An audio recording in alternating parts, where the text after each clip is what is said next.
La Cámara de Diputados de Argentina rechazó el veto del gobierno de Milei a las leyes de declaración de emergencia pediátrica y de financiamiento universitario. Con 181 votos, superaron por 10 voluntades los 2/3 de apoyos requeridos de la Cámara para dejar sin efecto el veto presidencial. Esta situación se suma a las elecciones bonaerenses del 7 de septiembre y marca por segunda vez los dos grandes golpes que ha recibido La Libertad Avanza y concretamente su líder, Javier Milei, en el último tiempo. Vamos a profundizar en este tema ya en contacto con el diputado argentino Esteban Paulón, diputado por Encuentro Federal por la provincia de Santa Fe. Esteban, gracias por estos minutos y bienvenido a Comunidad Odelar. ¿Qué tal? ¿Cómo están? Buen día. Gracias por hacerte estos minutos. No, por favor. Hablábamos un poco, ¿no?, de la situación de ayer, quizás lo primero y para contextualizar un poquito, ¿en qué consiste esta ley de financiamiento universitario y de emergencia pediátrica que había vetado el Poder Ejecutivo? Bueno, a ver, desde el inicio de la gestión, Javier Milei impulsó un programa clásico de ajuste de los gobiernos neoliberales, recortando puestos de trabajo, recortando transferencias a las familias, recortando el presupuesto universitario, de la salud pública, de las prestaciones por discapacidad para las familias y las personas con discapacidad. Y eso fue generando una reacción creciente de distintos sectores de la población que, bueno, empezaron a reclamar con justicia dentro del Congreso, con el acompañamiento nuestro desde el primer momento, cambios en determinadas políticas, particularmente en lo que tiene que ver con la política de financiamiento de las universidades, las jubilaciones, las prestaciones de discapacidad y las políticas de la salud. El desajuste se deriva en parte no solo del recorte de partidas, sino también del fogonazo inflacionario que se da al inicio de la gestión de Javier Milei en diciembre del 2023, una inflación del 25% mensual, que nunca se recuperó en las transferencias a los salarios. Y después, más allá de que la inflación se desaceleró hasta llegar a un nivel de entre 1,7, 1,9 mensual. Sé que para mucha gente eso parece una locura, pero bueno, para Argentina serían valores relativamente aceptables, pero los ingresos de las familias y los salarios públicos y los presupuestos que se destinan a estas áreas fueron creciendo por debajo de ese índice, incluso desacelerado. Entonces, cuando uno ve en un año una inflación acumulada del 30% y los salarios a duras penas pueden haberse recompuesto 8, 10, 12%, allí se ve la pérdida de poder adquisitivo del salario docente y no docente universitario, que alcanza el 70%, ha sido un recorte brutal, y obviamente también en los ingresos de las familias. Esto obviamente generó, como les decía antes, una serie de movidas que logramos plasmar en proyectos de ley. Uno de financiamiento universitario que establece una actualización de los gastos de funcionamiento, de salarios de docentes, no docentes, investigadores, de acuerdo a la inflación desde diciembre del 2023 para ponerlos al día, y también lo que tiene que ver con un criterio similar en términos de todo lo que es la atención de la salud de la emergencia pediátrica, que tuvo como emblema el Hospital Garrahan de la Ciudad de Buenos Aires, porque es el centro de alta complejidad de la medicina y es el que depende directamente del gobierno nacional, pero que refleja una situación muy compleja de la salud pública que también se ha trasladado a la privada, ¿no? Cuando baja el nivel salarial, el nivel de infraestructura, cuando bajan las prestaciones públicas, en general el privado aprovecha también para reducir costos, y hoy la verdad es que la situación de ingreso de los trabajadores de la salud y los profesionales, médicos, enfermeros, bioquímicos, etcétera, dista de ser cómoda o de ser holgada. Así que bueno, en ese sentido, nosotros habíamos votado ya hace algunas semanas 4 leyes muy importantes. Una era una actualización de las jubilaciones, la otra era una actualización y una modificación vinculada a las prestaciones para las personas y familias en relación a la discapacidad. La otra era la ley de financiamiento universitario y la otra era la de la emergencia pediátrica. El presidente, fiel a su doctrina, dijo: yo veto todas las leyes que tengan algún componente presupuestario. Finalmente vetó esas 4 leyes. Hay un procedimiento parlamentario que con una mayoría especial uno puede insistir en el texto original para que no quede, porque en un sistema republicano obviamente el Congreso tiene un rol, si no el presidente tendría la última palabra. Hace 2 semanas estuvimos trabajando los proyectos de jubilaciones y emergencia en discapacidad. Logramos que el de emergencia en discapacidad se ratificara por una amplia mayoría, primero en diputados y después en el Senado. El de jubilaciones lo perdimos en diputados por muy poquitos votos, 2 o 3 votos. Y ahora en la sesión de ayer lo que hicimos fue insistir con los otros 2 proyectos que quedaban, universidades y la emergencia pediátrica, que ya ratificamos en diputados y que el 2 de octubre se van a tratar en el Senado, a la espera de que efectivamente también el Senado los ratifique, se conviertan en ley y el gobierno efectivamente tenga que disponer los recursos que corresponden para estas áreas.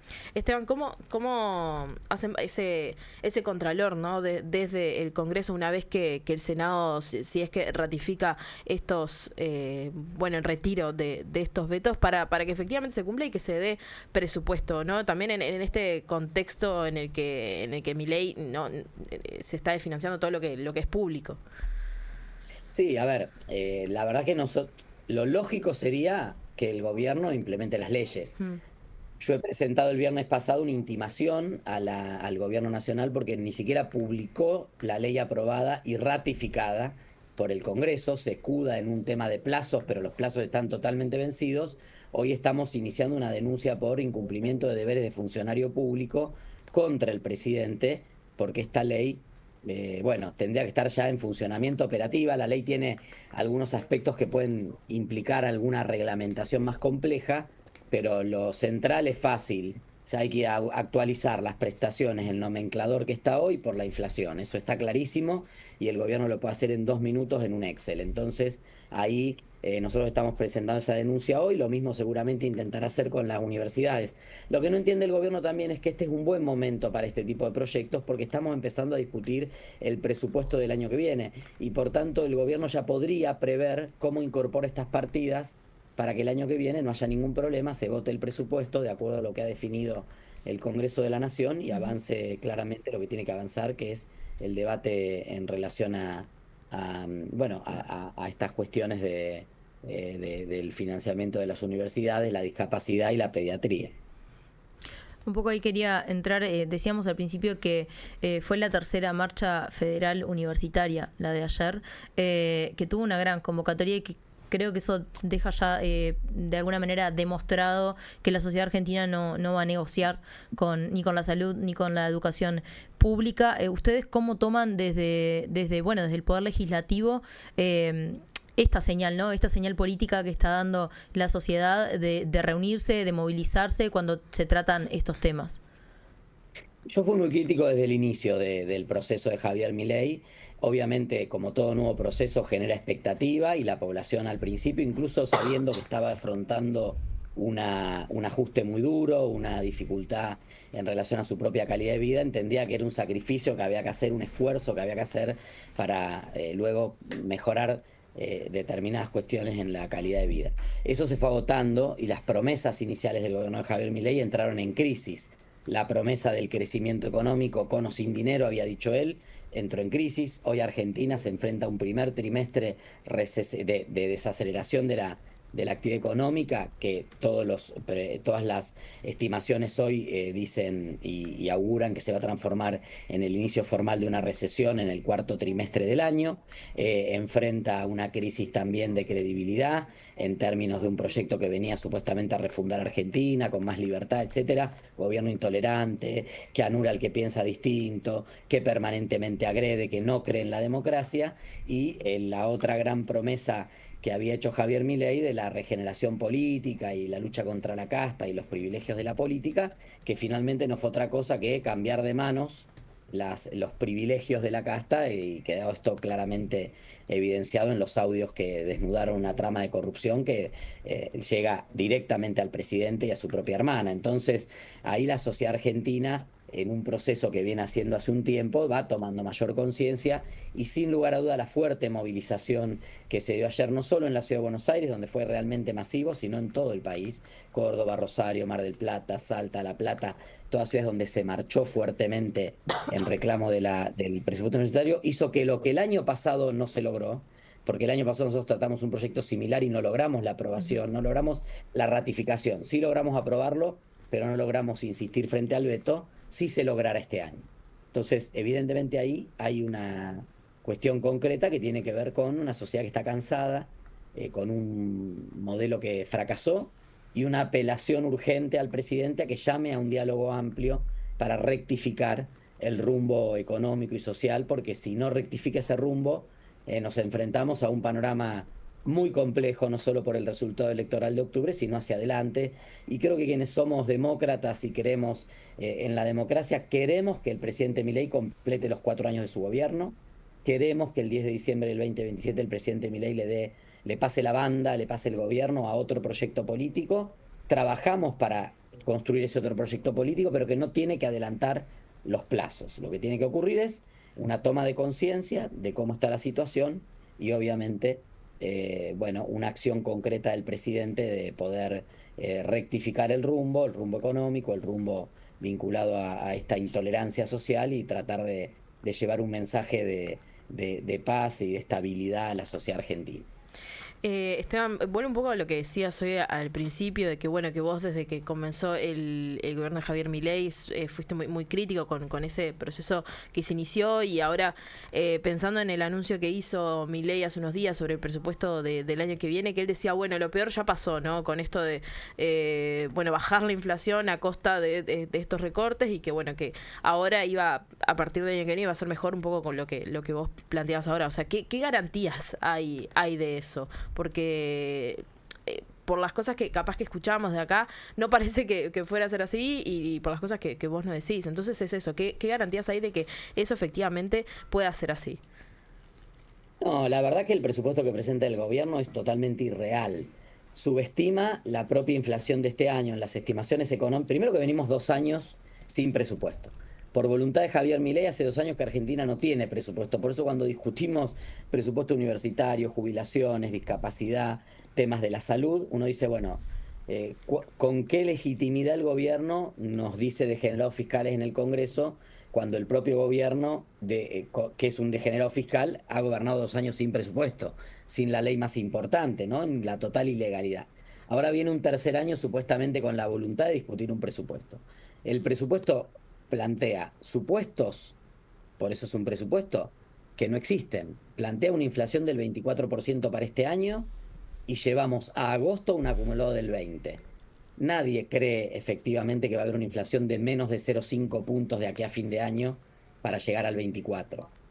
Al contrario, las estimaciones del propio Banco Central son de una inflación del 30-35%, que es moderada en relación a la inflación de la que venimos, pero que supone una subestimación de al menos 8 a 10 puntos en la inflación real. A partir de allí cualquier cálculo es inexistente, porque cuando el presidente dice voy a aumentar 5% más a los jubilados de acuerdo al presupuesto tal, y después uno dice, pero si te comiste 10 puntos este año, por más que le aumente 5, estará 5 abajo.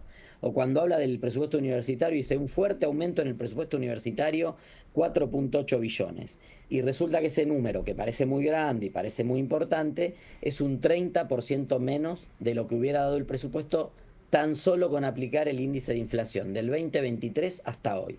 Entonces estamos hablando de que continúa el ajuste en la educación superior. Lo mismo se puede aplicar a las partidas de discapacidad, donde parte del aumento se va a explicar por la eliminación del 10% de las pensiones por discapacidad. Son prestaciones muy bajas que las familias reciben. Él dice, bueno, yo voy a recortar el 10% y voy a repartir ese aumento, también generando desigualdades hacia el interior del sistema y exclusiones hacia el interior del sistema. Por lo tanto, el presupuesto es un dibujo que vamos a empezar a discutir, a ver si lo podemos redibujar o reescribir a partir del miércoles que viene en el Congreso. Ahí te llevo un poco a lo que decías hoy, ¿no? El presupuesto para la educación, y no puedo evitar reparar en un dato, Esteban, porque estoy en una nota de Página 12 que dice que el porcentaje del PBI dedicado a la enseñanza para 2026 sería de 0,75, lo cual me lleva a pensar un poco, bueno, también en Uruguay estamos discutiendo nuestro presupuesto nacional, y también la educación está está luchando, y justamente el porcentaje del PBI para la educación en Uruguay sería el 0,77, que salvando las diferencias, ¿no? Pero Argentina es un país mucho más grande. Entonces, ¿qué te dice este dato de que el porcentaje dedicado a la educación del PBI sea casi igual al de Uruguay, que es un país que tiene 3 millones y medio de habitantes, comparado con Argentina, ¿no? Sí, la verdad que habla del financiamiento. Vos sabés que nosotros en Argentina, en realidad todo lo que es la educación inicial, primaria y media, se provincializó, pero sí había un rol del gobierno nacional que tenía un rol rector para garantizar una mínima inversión del porcentaje del PBI en educación, poder equilibrar salarios en provincias que tal vez no tienen los mismos recursos que otras, impulsar la reimplementación de la educación técnica e industrial se había descontinuado hacia mediados de los años 90. Bueno, la verdad es que cuando el presidente dice este presupuesto está centrado en el capital humano y estamos aportando a la educación, a la salud, etcétera, es un anuncio de campaña. Acá se habló mucho siempre durante varios gobiernos del peronismo del tema del famoso plan platita, ¿no? Esto de poner plata en el mercado previo a una elección.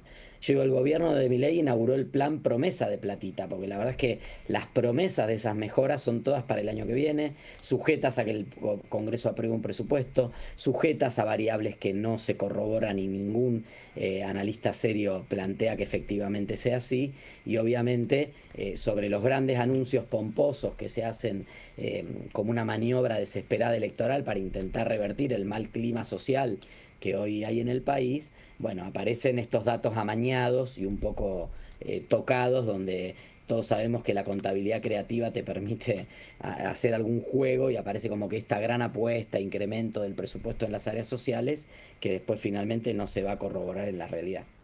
Esteban, quiero entrar un poco en el uso del veto y de los decretos presidenciales como herramienta que en el último tiempo se ha vuelto muy frecuente como forma de actuar de parte del presidente Javier Milei, y consultarte qué consideración hacen respecto a esto, ¿no? Porque cada ley que parece no tener el apoyo del Poder Ejecutivo, entonces se termina de alguna manera confrontando con un veto o con un decreto que anula de alguna manera al Poder Legislativo o que pone nuevamente en discusión algunas cosas en el Poder Legislativo. Sí, hay un descreimiento del presidente en las instituciones, incluso uno hubiera esperado que viene de una derrota electoral donde la sociedad le dijo, no va más este plan.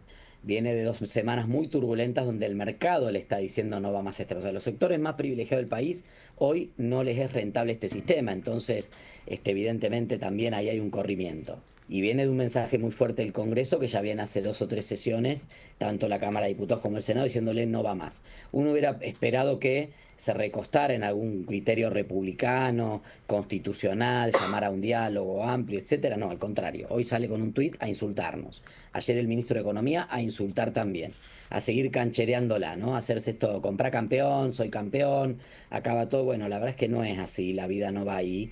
Si el presidente no rectifica y no se recuesta en las instituciones y no vuelve a retomar un diálogo con los sectores de la oposición para poder pensar colectivamente hacia dónde poder rectificar el rumbo, va a ser muy difícil la situación que viene por delante. Y en las crisis, en las situaciones difíciles, quienes pagan son los sectores que menos tienen, ¿no? Y ahí tenemos que tener la atención puesta porque son los sectores más vulnerables los que están expuestos a una devaluación brusca o a un mayor recorte de los recursos públicos, a una pérdida del poder adquisitivo, a una disparada inflacionaria, y esa estabilidad que se ha logrado hasta aquí, que ha traído tranquilidad a las familias, hay que cuidarla, pero el principal responsable de cuidarla es el presidente de la nación. ¿Hay una tónica autoritaria? ¿Por ahí consideran que hay una tónica autoritaria en Sí, el uso del totalmente. poder? Es autoritario. Argentina es un país presidencialista, igual que Uruguay. Tenemos un perfil, digamos, el presidente es casi un rey, ¿no? Hay un dejo monárquico en eso, pero también hay instituciones que tienen que controlar. Cuando las instituciones te parece que son basura y para lo único que sirven es para decirte sí señor, evidentemente cuando eso no pase, porque las instituciones de alguna manera reflejan este Congreso que hoy está votando así, también es fruto de la voluntad popular, como lo es el mandato del presidente. Cuando vos no terminás de entender eso, entras en un camino muy complejo, como el que ha entrado el presidente, que sigue, el lunes se va a Estados Unidos, sigue viajando viene de Paraguay de una cumbre de la CEPAC, sigue en la nube de la batalla cultural y tendrá que poner un poquito los pies más en la tierra y menos en las nubes y bajar a tierra y poder realmente atender lo que le está planteando la sociedad argentina y que ya no sabe cómo llamarle la atención. En la calle, en las urnas, en el Congreso, en los mercados. la sociedad argentina ya no sabe cómo hacer para que el presidente Milei le preste atención. ¿No crees entonces que toda esta presión social y también esto, ¿no?, que decía justo las elecciones legislativas sirvan para que, bueno, para que el presidente y también todo su gabinete bajen un poco la pelota, como vos venías diciendo, que bueno, que igualmente se seguían insultando a lo que es la oposición? ¿No crees que esto sirva como para No, que haya un... no, no sé si va a servir o no. Espero fervientemente que sí. Porque estoy convencido que lo mejor que le puede pasar a Argentina es que Javier Milei entregue la banda el 10 de diciembre del 2027. Porque en las otras interrupciones, incluso en el marco de las instituciones democráticas, no son situaciones que pasan, son situaciones traumáticas, son situaciones que generan mucho dolor, que generan crisis. Entonces, creo que más allá de lo que haga, espero que en la reunión de gabinete de ayer y en las reuniones que tenga en los próximos días con su equipo de colaboradores, comprenda que incluso haciendo una elección razonable en las elecciones de octubre, no va a tener mayoría, va a tener que seguir construyendo consensos y diálogo, y que de este modo va a ser muy difícil, incluso para él, impulsar el programa que espera de las famosas reformas estructurales, con las cuales yo estoy totalmente en desacuerdo, pero digo, hay un sector del establishment y de la política que se las pide. En estas condiciones no está ni siquiera en posibilidad de llevar adelante ese diálogo. Por lo tanto, espero que pueda rectificar lo antes posible. Es la segunda vez que mencionás que esperás que entregue la banda en 2027. ¿Ven como una posibilidad que eso no suceda? No, nosotros no lo vemos, pero el Círculo Rojo hoy está agitando versiones como si él fuera un muñeco, que bueno, que ahora como no nos sirve, que venga otro. Ujú. Y a mí me parece que lo que está impugnado por la sociedad hoy es el modelo de Javier Milei. Entonces no sirve cambiar de muñeco para que venga otro y ejecute el mismo programa. Lo que está fallando, lo que ha fallado es el programa. Entonces hay que rectificar el programa y eventualmente, respetando la Constitución, que esa rectificación la lleve adelante el presidente. Bajándole las ansias al Círculo Rojo en Argentina, que está escribe editoriales, delinea hipótesis. No es nada que se esté conversando en el Congreso, no hay ninguna conversación ni formal ni informal al respecto. Creo que todos queremos que el presidente llegue al fin de su mandato en 2 años y medio. Entrando un poco en lo que es el Congreso de Argentina. Tengo Sí, 2 minutitos y las tengo que dejar porque dale. este, tengo la agenda bastante complicada. Pero vamos, Eh, dale, vamos. te pregunto, Esteban, ¿cómo ha influido en la correlación de fuerzas en el Congreso las elecciones provinciales en las que La Libertad Avanza perdió ante el peronismo? No hay, esas elecciones eligieron legisladores locales, Ujú. no nacionales. La elección nacional va a ser el 26 de octubre. Si uno previera un resultado similar, a ver, el único partido político que se presenta en las 24 jurisdicciones es La Libertad Avanza. El peronismo se presenta en algunas jurisdicciones y en otras va en alianza. En muchas provincias hay partidos provinciales que responden a los gobernadores o a las fuerzas más locales. La más significativa esa se llama Provincias Unidas, que se ha conformado en 14 provincias, donde el referente es cada gobernador de cada provincia, una liga del interior, le diríamos nosotros acá en Argentina.